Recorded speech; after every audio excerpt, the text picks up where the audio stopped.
ニカ聞いたことない。だろうな。それは歴史から消された名前。だが、人が望み続ける限り、その存在が消えることはない。万物は望まれてこの世に生まれる。 Hey there, pirates! Welcome aboard the Anime No Mi channel. The most recent manga chapters have sparked discussions among fans that Luffy may have been used to create one of the Seraphim, a clone of the pirate to face the sun god Nika. I'll explain the chapters that suggest all this in today's video. If you enjoy One Piece in our videos, it's important that you click the like button, thumbs up. This helps our videos keep going. I also hope you can subscribe to the channel. We're approaching 210,000 subscribers, and more than 50% of the people who watch us aren't subscribed yet. So subscribe to unleash the power of your devil fruit. Before we get into the video, comment on which devil fruit you'd like to have. Commented? Then let's go. Guys, during chapter 1059 of the One Piece manga, we had the revelation of what the special weapon of the SSG was. The Seraphims created by Vegapunk childlike pacifistas with the power of powerful pirates, along with the DNA of the Lunarians, making them pacifistas stronger than we could have imagined at the time. At this point, by connecting the information from the manga chapters, we can deduce that the 5 elders may possess a clone of Luffy, and we will also reveal why he has not appeared yet. So far, we've seen that the Seraphims are created using modified DNA and the powers of the Shichibukai, the 7 warlords of the sea, thanks to a contract previously established between the pirates and the world nobles. But would this contractual act prevent the 5 elders from demanding that Vegapunk use his proven knowledge with the success of the first Seraphims to use other powerful pirates? Not just powerful pirates, but the natural enemy of the Marines and Emus and the other world nobles' plans, the Sun God. We know that Luffy's fruit, its legend, and its awakening have brought overwhelming fear to the world nobles over the last 800 years. After all, they have always tried, unsuccessfully, to keep this fruit in their possession so that the Sun God could not arise. After the last user, Joy Boy, Luffy finally awakened this power. And even though Luffy himself didn't previously know the real potential of his fruit, the world government did. And Vegapunk apparently had some knowledge of the lie behind the Gomu no Mi. After all, during the 2-year time skip, while Frankie was studying the scientist's manuscripts, Luffy's fruit appeared drawn in one of his notes. Recently, he mentioned the Sun God's fruit and the ancient encyclopedia, though we don't know when he had access to the book. This leads us to imagine that he had some idea about the potential of that devil fruit. Additionally, in his notes, the fruit was supposed to be inserted into a rocket, and we know that only Zoans can be inserted into inanimate objects, revealing that Vegapunk apparently knew that the Gomu no Mi had Zoan properties. He probably just didn't know it was the power of the Sun God. With all this information, we know that Vegapunk may have been forced to continue his studies regarding the Gomu no Mi, the rubber fruit, without knowing that this fruit actually belonged to Joy Boy, and that its awakening would bring about the downfall of Imu-sama. Moreover, not only the research, but even the concept of Seraphims may have started because Luffy obtained that fruit. After all, when we analyze the dates, we realize that Vegapunk was already working for the Marines when Shanks' crew stole the devil fruit that was being transported by the CP9. That fruit was likely going to be studied by Vegapunk under the orders of the 5 elders, not only as a way to gain this power, but also as a way to prevent the anticipated return of Joy Boy.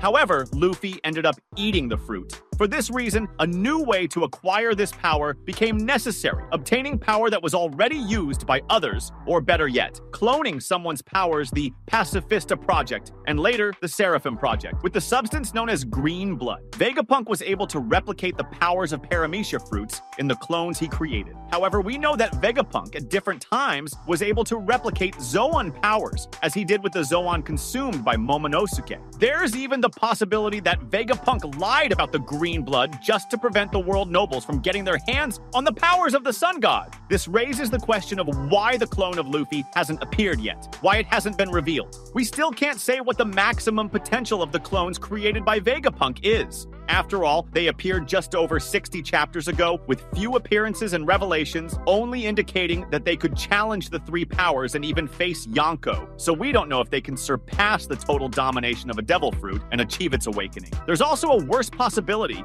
If the world government tried to create their own sun god by cloning Nika's fruit, the risk would be even more devastating. Vegapunk has already shown that he's capable of replicating mythical zone fruits, like the dragon and the seraphims, created based on the powers of legendary legendary pirates, have already presented a threat that no pirate expected. Now, imagine if they managed to clone the animenomi, model Nika, the most feared fruit by the world nobles. This fruit, tied to the legend of Joy Boy and now with Luffy, carries the power that could overthrow Imu and the world government. In the last 800 years, no one had awakened its true potential until Luffy. Luffy's awakening was what truly sent the government into a panic, as the powers of the sun god go beyond what a simple devil fruit could offer. If Vegapunk, or another scientist using his research, were forced to create a replica of this fruit, they wouldn't just recreate one of the most feared powers in the world, but they would also do so with the intention of controlling or neutralizing the strength of Nika. However, the real problem for the world government is that replicating the fruit's power would be insufficient without its awakening. Luffy only became a real threat because of his awakening, something that perhaps even Vegapunk couldn't have discovered how to replicate exactly. Even with all the Seraphim technology, creating a clone with this fruit wouldn't reach the same level of threat without the awakening. And as we've seen, only Joy Boy and Luffy have been able to achieve this stage. But the real danger isn't just replicating this fruit.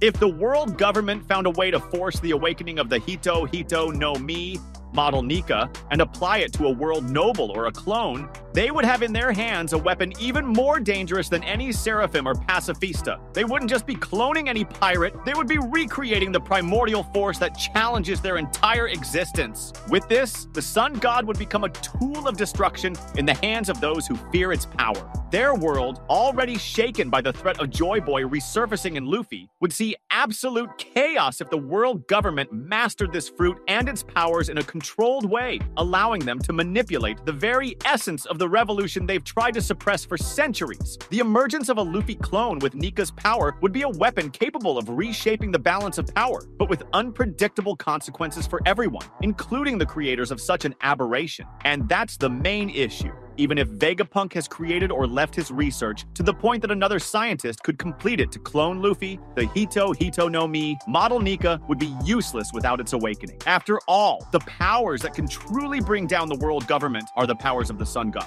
So even if a Luffy clone exists, it would only emerge after many years, or after something that simulates the conditions for an awakening is carried out, allowing the clone to reach the ideal condition to be presented. After all, we know that the powers the world nobles truly fear, though the reason hasn't been explicitly explained to us yet, are the powers of the sun god, powers that Luffy only recently awakened, and that no one else has been able to awaken. They didn't expect Luffy to be capable of doing it. Additionally, it's possible that they still don't know how to bring this awakening to the clone, because in the last 800 years, only Luffy has been able to awaken this fruit. Before him, it's possible that only Joy Boy had awakened this power. One important point to mention is that Vegapunk would at some point inform the Five Elders that he had begun the process of cloning Luffy, which he didn't do. So, if there is a Luffy clone, it would have been created by someone else using Vegapunk's knowledge, his notes, procedures, and technologies. This is something we can expect. After all, Frankie was also able to use Vegapunk's notes in the past and even improve some technologies that the scientist had only imagined. So it's possible that other brilliant minds are working for the world nobles. In other words, all the information we have access to so far leads us to believe that there is a possibility of a Luffy clone existing at some point in the One Piece series.